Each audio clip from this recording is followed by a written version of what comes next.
My dear students, I am my today topic is talking about electric field due to long charged uniformly charged wire.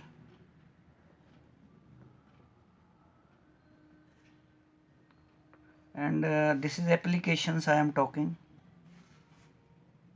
Applications.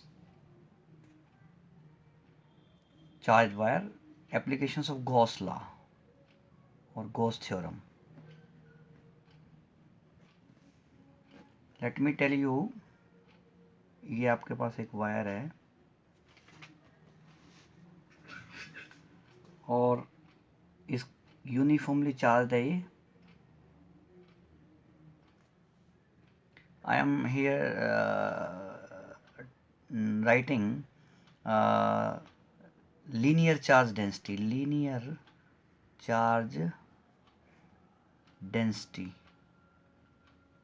lambda, nothing but charge per unit length. इसकी length कितनी है wire की और charge कितना है. Charge Q है और इसकी लेंथ हम एज्यूम कर लें L, तो charge per unit length L is called lambda. Unit क्या हो जाएगी कूलम इसकी यूनिट और नीचे मीटर, कूलम मीटर. तो Q you can write here lambda L. Now you can the interesting thing, you will construct here a Gaussian surface. I am constructing, this is Gaussian surface, this is cylindrical Gaussian surface.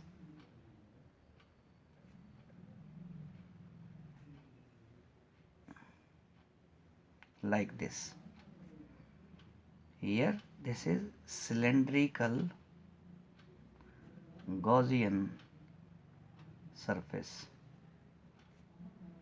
and this cylindrical Gaussian surface is, the surface has three surface.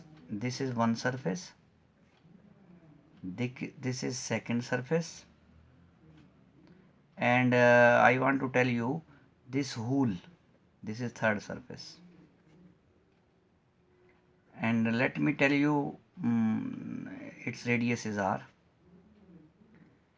Now I am here taking E dot ds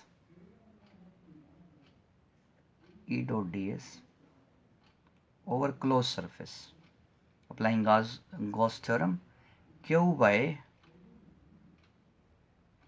epsilon naught. And let me tell you, एक यहाँ से cut लिया, इसका ds vector outside हो गया ऐसे, और electric field भी आउटसाइड यहाँ से ऐसे, ये इलेक्ट्रिक फील्ड है. इस पॉइंट पे क्या होगा, ds वेक्टर बाहर की तरफ और इलेक्ट्रिक फील्ड यूं. इस तरफ क्या होगा, ये ds वेक्टर हो गया और ये हो गया electric field. Here angle 90, here angle 90 and here angle 0. You will apply E dot D S. Close करना आपको सरफेस. सरफेस कैसे क्लोज हो सकती है, ये और ये सारा क्लोज कर सकते हैं आप. तो you can write this in close surface. E dot D S first close, first side, E dot D S second side, इधर से क्लोज किया इधर से, और फिर ये curve plus E dot D S third side. This is Q by epsilon naught. This E dot ds is 0 because E dot ds dot product cos theta cos 90. For second surface here E dot ds 0 क्योंकि cos फिर क्या हो गया 90, dot product है. What about this remaining part is this. This is simply E ds cos of 0.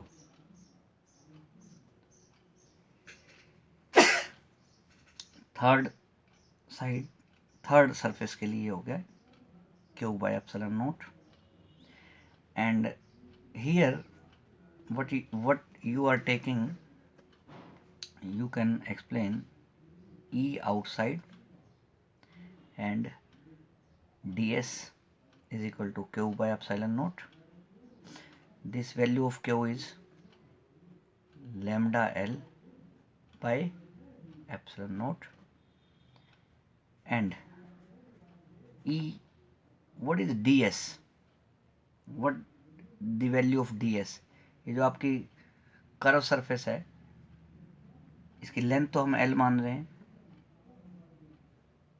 जब आप इसको खोल दोगे इस सरफेस को तो इसका जो एरिया आ जाएगा that comes out to be 2 pi r l, 2 pi r l, क्योंकि ये जो ये है इस साइड की लेंथ खोलोगे तो आप 2 पाई आर और एल लेंथ हो जाएगी, तो इसका ये रेक्टेंगल बनेगी ऐसे 2 पाई आर, तो ये हो गया, खोलोगे जब आप इसको और लेंथ ही होगी तो रेक्टेंगल का क्या हो जाएगा, length into breadth 2 pi r into l, ये इसका एरिया हो जाएगा जब आप खोलोगे इसको ऐसे, तो is equal to lambda into l by epsilon naught, ये राइट हैंड साइड है, एल से एल कैंसिल करें तो this comes out to be electric field is here lambda divided by 2 pi r epsilon naught.